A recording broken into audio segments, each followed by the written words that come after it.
Order! Order! You are an incorrigible delinquent at times. Behave yourself, man!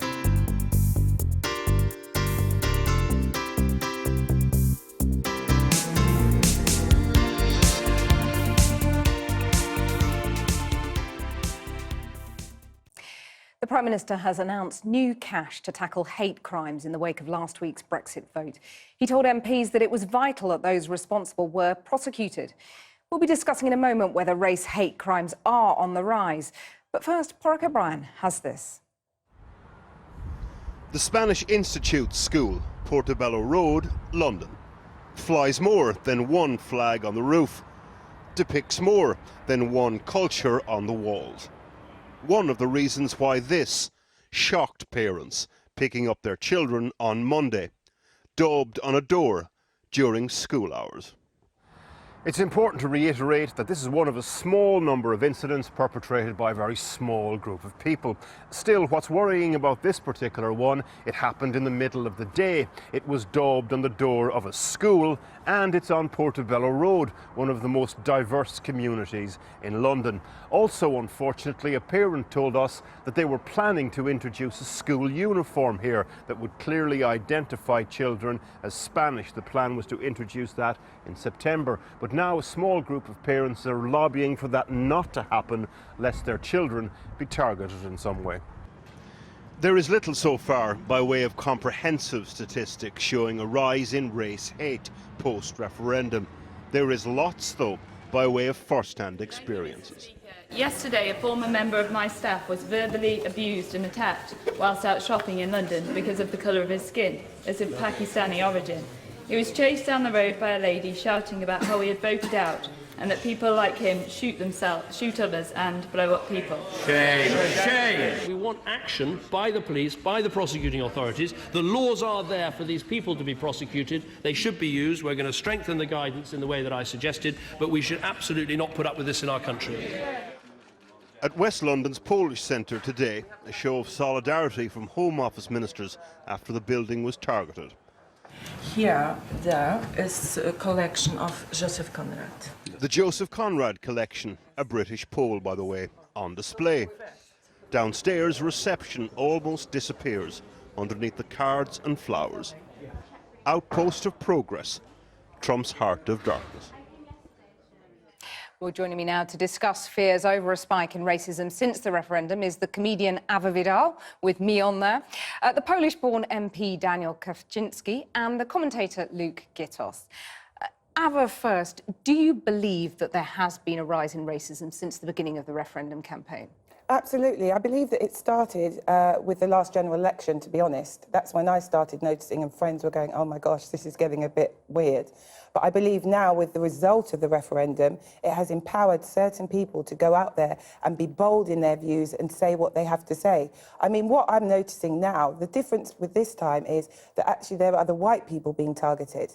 And so... the polls and so on. Yes, exactly. And the woman was saying that her son, who's 6'1" and blonde and blue-eyed, was actually yelled at in the street because they assumed that he was Polish and he had to identify himself as English. I've heard that darker-skinned people who may look at Italian and stuff are being told to go home. I mean, this is hitting a lot of people now. That's anecdotal stuff, though, isn't it? Yes, it is, but it's just it's our way of life. I mean, I was in the shop the other day and I was with my child and I heard them start speaking about Polish people and start getting very aggressive, and I got out of that shop as quick as I could because I know after the polls what is coming next. And that is us, because we are visible minorities and it's extremely difficult. I mean, quick story, there was a woman who had dog mess, the guy just walked over, a Muslim woman, a Romanian guy, and just poured dog mess on the car and just walked off. Luke, this is happening. Do you believe it's happening? It certainly is happening. We are seeing a small spike in hate crime reporting to the police following this referendum. A similar trend happened after the Lee Rigby murder, and it's exactly right that what's happening is a small number of individuals are feeling emboldened by this referendum because they've interpreted it as support for their views. But the key point is that they are wrong. This referendum was not a victory for racism and bigotry. If you look at the Ashcroft polls, which looked into... The Tory peer, Lord Ashcroft. Exactly, looked into voter reasons why people voted in this referendum. Immigration was not not the key reason that they voted. And if you look at the relationship between a Leave vote and an attitude towards multiculturalism, you'll see the situation is very complicated. People with a Leave vote have mixed feelings about multiculturalism, much as they do on the Remain side. So it would be a mistake to interpret this as a victory for racism. Let me put that to you. Sorry, but I'm visibly somebody who suffers from race. I get racial stuff. If we were walking down the street and there was a racist, they would come for me and not for you. It really annoys me when people intellectualise this and start talking about figures and polls and this survey was done, that survey was done, when we are telling you. I mean, people are telling me, oh, we don't believe you. When we are telling you, racism isn't an academic thing, it is a lived experience. Daniel, you came here from Poland. Do you hear what Ava's saying and do you link it to the Brexit campaign?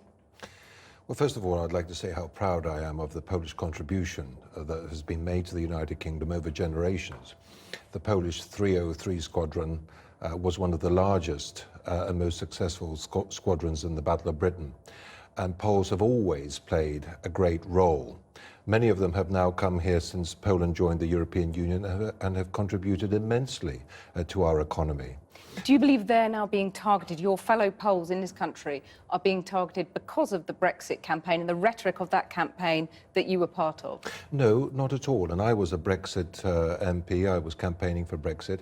I think that when you have two countries in the European Union that are English-speaking, ourselves and Ireland, and bearing in fact that English is the international language, we have become a huge magnet for a disproportionate number of immigrants from the rest of the European Union. If there had been equitable movements of people around the European Union, this issue of free movement of people would not have been so profound.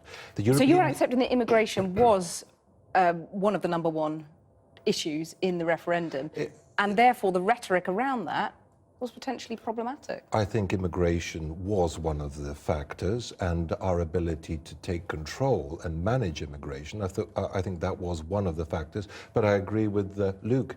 The overriding issue that I came across in my constituency was that people wanted to take back control of their country, and sovereignty was the #1 issue to them. And can I just say this to you? I've been to over 90 countries around the world when I was in business. There are very few countries in the world who are as tolerant to outsiders as the United Kingdom, and we should celebrate that. And by controlling immigration, we will be passing on to the next generation that passion for welcoming foreigners to our shores. You've got the next generation right here in the studio. Yes, I have. Do you agree that Britain is a tolerant place? I'm sorry, everyone keeps repeating this. How many more racist attacks do there have to be? How many more, you know, when the reaction to racism in this country, when somebody says, this happened to me, and the first question out of the mouth is, first thing is, I don't believe you, prove it. I mean, why are we not listening to the visible minorities in this country? Polish people are being attacked. They've said so. So I can't see why people are denying it. Whatever the issues were in the referendum, some people perceived the issues wrongly. People didn't inform themselves right, but there were a lot of people who did go on the immigration ticket. Look, it's an insult to question the fact that this is happening and to scrutinise. I mean, the figures, yes, 57% increase is based on 85 reports against 54 a month ago. Yeah. But those are still real figures with real suffering and hurt behind them. Well, the statistic that you're talking about actually tells us very little. It tells us about a very small increase numerically in reports over a very short period of time, and it's way too early to tell whether that is going to translate into any kind of trend. And I think it's obviously vital to express solidarity and help people who do suffer these problems. And of course they do exist, and of course we should believe them when people make these allegations. But the key thing is to not treat anecdotal evidence as diagnosing a social problem, because once you start doing that, you actually lend these isolated incidents a degree of coherence which isn't there. Well, Daniel, you have expressed solidarity with your fellow Poles who are being attacked. You came here as a 7-year-old boy. Do you think you'd have got as warm a welcome if you came today? Yes, I do. And I think that the way I was accepted when we came was with extraordinary kindness and understanding. I think that the British people are extremely tolerant. If you go to that Polish Cultural Centre that was attacked the other day, the huge outpouring of sympathy, the flowers, the goodwill messages that so many people have given to that centre. British people are tolerant and understand, the vast majority. And I totally agree with Luke. Unfortunately, some people have chosen to perform these despicable acts. The British people will get through this. Thank you all very much for joining us. I've been getting away with it all